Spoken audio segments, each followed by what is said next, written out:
সংশোধন করা হচ্ছে ব্যাংক কোম্পানি আইন। প্রস্তাবিত আইনে পরিচালকের সংখ্যা কমানোর পাশাপাশি পারিবারিক আধিপত্য কমানো হবে। নতুন আইনে এক পরিবার থেকে দুইজনের বেশি পরিচালক হতে পারবে না। পরিচালকের মেয়াদ কমিয়ে আনা হচ্ছে অর্ধেকে। ব্যাংকিং খাতে সুশাসন প্রতিষ্ঠায় আইন সংশোধনের কারণ বলে জানিয়েছে বাংলাদেশ ব্যাংক। বিশ্লেষকরা বলছেন, ব্যাংকিং খাতে শৃঙ্খলা ফেরাতে আইন সংশোধনের পাশাপাশি রাজনৈতিক সদিচ্ছাও প্রয়োজন।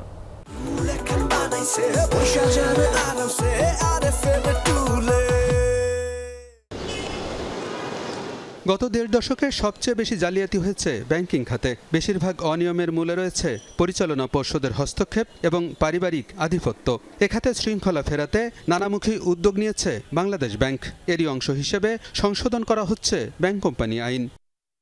প্রস্তাবিত আইনে সবচেয়ে বেশি পরিবর্তন আনা হচ্ছে পরিচালনা পর্ষদে। পরিচালকের সংখ্যা 20 থেকে কমিয়ে নামিয়ে আনা হচ্ছে 15 জনে। এর মধ্যে স্বতন্ত্র পরিচালক হবেন 8 জন।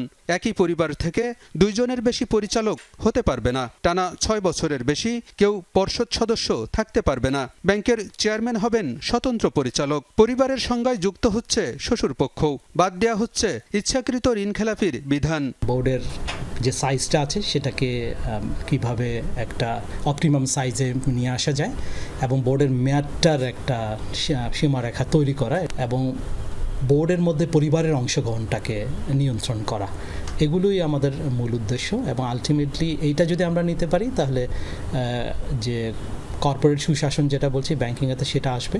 ব্যাংক কোম্পানি আইন সংশোধনের উদ্যোগকে ইতিবাচক হিসেবে দেখছেন বিশ্লেষকরা। বলছেন, এর মাধ্যমে পরিচালনা পর্ষদে ভারসাম্য প্রতিষ্ঠিত হবে। তবে স্বতন্ত্র পরিচালকদেরও জবাবদিহিতার ব্যবস্থা থাকতে হবে বলেও মনে করেন বিশ্লেষকরা। পরিচালনা পর্ষদে পারিবারিক আধিপত্য কমানো এবং ইন্ডিপেন্ডেন্ট ডিরেক্টর, স্বাধীন স্বতন্ত্র পরিচালক নেওয়ার উদ্যোগ নেওয়া হয়েছে। পরিচালনা করার ব্যাপারে একটা ভারসাম্য, জবাবদিহিতা এবং স্বচ্ছতা, এগুলো নিশ্চিত করার কথা মাথায় রেখেই পরিবর্তনগুলো আনা হচ্ছে। আমি বলতে যে ইন্ডিপেন্ডেন্ট সংখ্যা শুধু বেশি রাখলো তাই না, এবং তাদেরকেও কিন্তু লায়াবল করতে হবে যদি কোনো ধরনের ভুল সিদ্ধান্ত হয় বা অনিচ্ছাকৃত বা ইচ্ছাকৃত কোনো ভুল সিদ্ধান্ত হয় বা খারাপ সিদ্ধান্ত। ওরা যদি সব আমার নিজেদের লোক হয় তাহলে আপনি কি করবেন?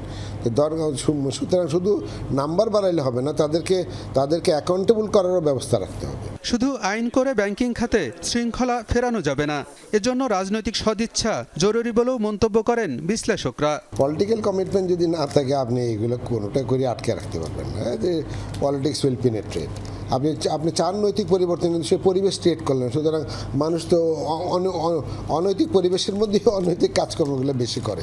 সুতরাং আপনাকে পরিবেশ ক্রিয়েট করার জন্য এগুলো হেল্পফুল হবে ডেফিনেটলি। ভালো শক্তিশালী আইন হচ্ছে প্রাথমিক পদক্ষেপ, এটা ছাড়া হবে না। আপনি ভালো লোক আছে কিন্তু আইনের দুর্বলতা আছে, ও তো কিছুই করতে পারবে না তারা। তো সেই জন্য দুটাই দরকার। এবং তার পরবর্তীতেও আছে রাজনৈতিক সদিচ্ছাটা হচ্ছে সবচেয়ে বেশি গুরুত্বপূর্ণ, যে এখানে নিরপেক্ষভাবে আইনের মতো করে আইন চলতে দেওয়া।